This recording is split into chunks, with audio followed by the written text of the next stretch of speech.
తాకట్లో ఉన్న మీ బంగారం ఈ రోజు ఎంత ధర చేస్తుందో కొమ్మూరి గోల్డ్ వాళ్ళకి కాల్ చేసి ఫ్రీ గోల్డ్ కాస్ట్ చెక్ చేసి చెప్తారు.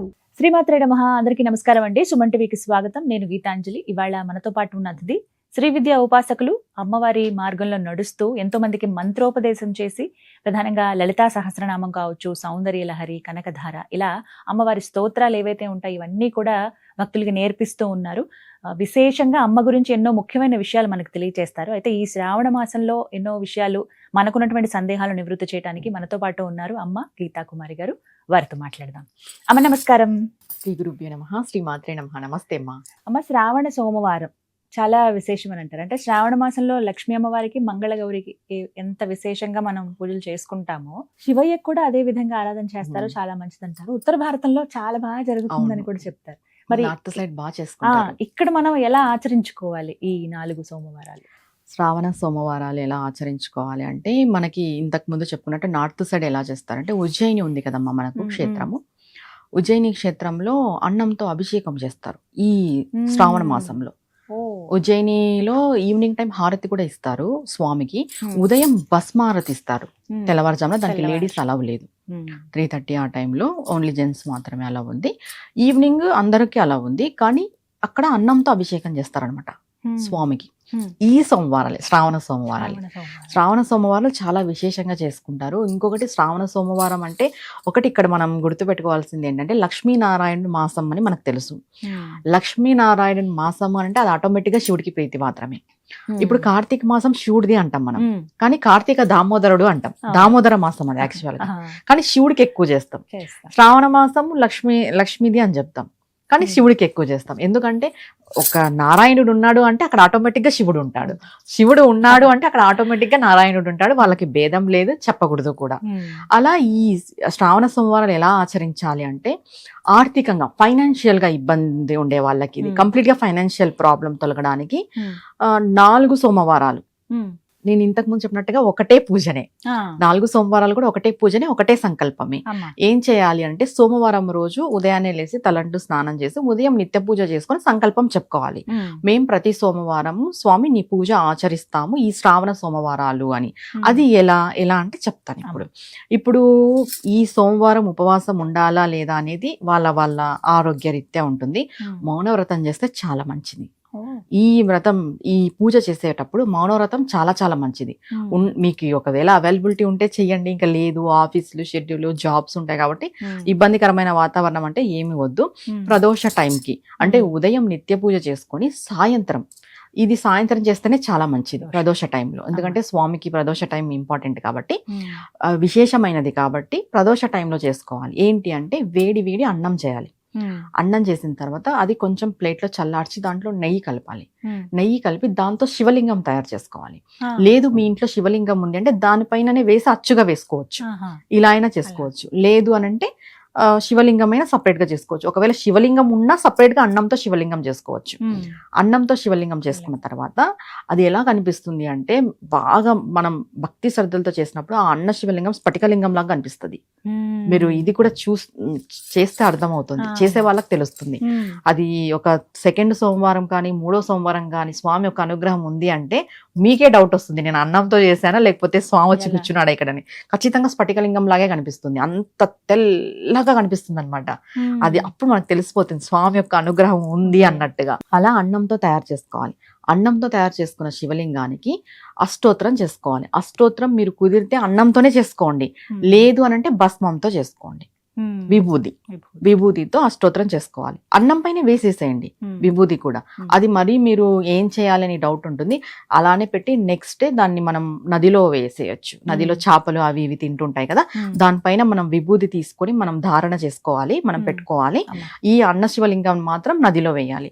ఇక్కడ చూడు 2 బెనిఫిట్స్ ఉంటాయి. ఏంటి అంటే, మనకి శివుడికి చేసిన పూజ ఒకటి, దాని తర్వాత దాన్ని మరుసటి రోజు మనం నదిలో వేస్తాం. చేపలకి మనం ఫుడ్ డొనేట్ చేసిన ఫలితం కూడా మనకు వస్తుంది. ఎందుకంటే ఎప్పుడైతే చేపలకి మనం ఏదైనా సమర్పిస్తూ ఉంటామో ఆర్థిక పరిస్థితిలో మెరుగుపడతాం. అది రెమెడీనే ఉంది. చేపలకి ఓ. మనం ఏదైనా సమర్పిస్తే కొంతమంది గోధుమ పిండి సమర్పిస్తారు, ఇలా ఇట్లా చెప్తుంటాం ముద్దలా మేము, చేస్తారు. ముద్దలా చేసి. ఇప్పుడు అన్నం మనం సమర్పిస్తాం, చేపలు గ్రహిస్తాయి అన్నమాట దాన్ని. ఇలా 4 సోమవారాలు కూడా అన్నంతో చేసిన శివలింగాలను చేసి అష్టోత్తరం చదివి బిల్వాష్టం కానీ శివాష్టం కానీ ఏదైనా ఒక స్తోత్రాన్ని మీరు తీసుకోండి. లేదు మీకు చదివే టైం ఉంటే ఒక 2 స్తోత్రాలను తీసుకోండి, ఇబ్బంది ఏం లేదు. మీరు మొదటి సోమవారం ఏ అష్టోత్తరం చదివినారు, ఏ స్తోత్రాలు అయితే చదివినారో మిగతా వారాలు కూడా అవే చేయాలి.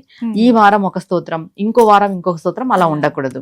ఈ పూజ అంతా అయిపోయిన తర్వాత కంపల్సరీ 108 సార్లు పంచాక్షరి మంత్రం జపం చేయాలి. నమశివాయ, మీరు ఓం కలుపుకోవద్దు, నమశివాయ పంచాక్షరి మంత్రం చేసుకుంటే చాలు. 108 సార్లు ఖచ్చితంగా చేయాలి ప్రతి సోమవారం కూడా. ఈ మొత్తం పూజ అయిపోయి హారతి అంతా ఇచ్చేసిన తర్వాత స్వామి ముందు కూర్చొని ఈ పంచాక్షరి మంత్ర జపం అయిపోయిన తర్వాత మరి ఇంకొకసారి మీ సంకల్పం చెప్పుకొని ఇదే సంకల్పం 4 వారాలు కూడా కంపల్సరీ. ఆర్థిక పరిస్థితిలో ఇబ్బంది ఉండే వాళ్ళు ఇది చేసి చూడండి, మీకు కంపల్సరీ డోర్స్ అనేవి ఓపెన్ అవుతాయి. స్వామి ఒక అనుగ్రహం, అంటే ఐశ్వర్యం అనేది ఈశ్వర ఆధీనంలో ఉంటుంది అంటారు. ఈశ్వరేచ్ఛ, మనం ఎంత ఐశ్వర్యం అనుభవిస్తున్నాము, ఎంత సుఖం అనుభవిస్తున్నాం, ఎంత భోగం అనుభవిస్తున్నామని ఆయన ప్రసాదిస్తేనే మనం అనుభవిస్తున్నాం. వీటన్నిటికీ కూడా అధిపతి ఈశ్వరుడే. కుబేరుడికే ఇచ్చాడంట అంత ధనాన్ని. మనం ఆయన అడిగితే ఇయ్యడా చెప్పు, ఖచ్చితంగా ఇస్తాడు. ఏమంటే మన కర్మ అనేది కొంచెం అడ్డుపడుతుంటుంది తప్ప ఆయన ఇచ్చేకి రెడీగా ఉంటాడు. అంటే ఎవరెవరు వచ్చి నన్ను అడుగుతారా శివ అని నేను ఇస్తాను నేను అనే ఇదితో ఉంటాడు స్వామి.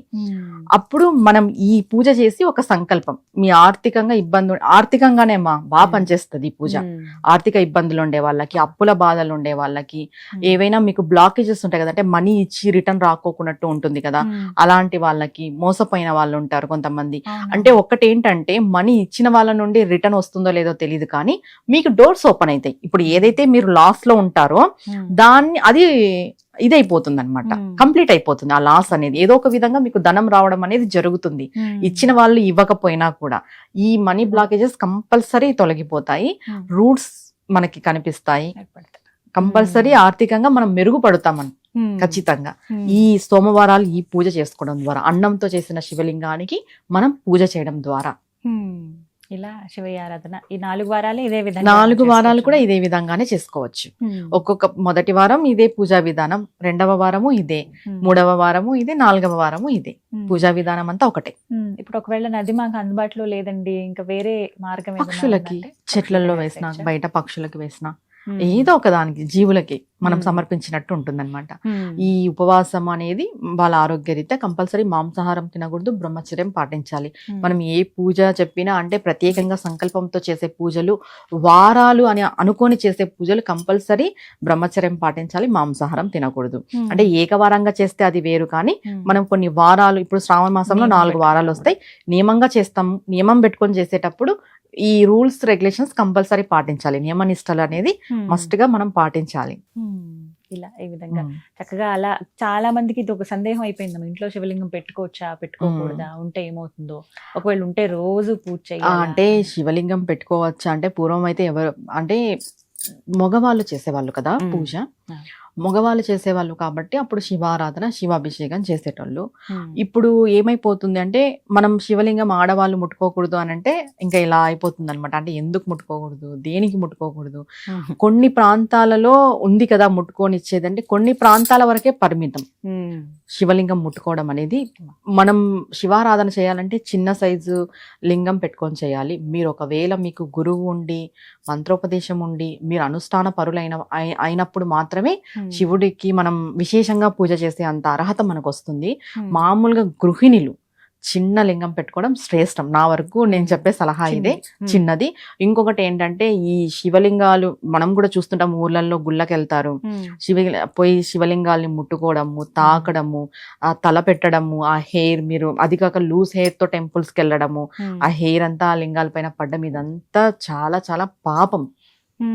చెప్పాలంటే ఎందుకు శివలింగాల్ని ముట్టుకోకూడదు అనేది మనకి శివపురాణంలోనే చెప్పబడింది. కొన్ని చోట్ల మాత్రమే శివలింగాల్ని తాకవచ్చు, కొన్ని చోట్ల తాకకూడదు, తాకకపోవడమే మంచిది.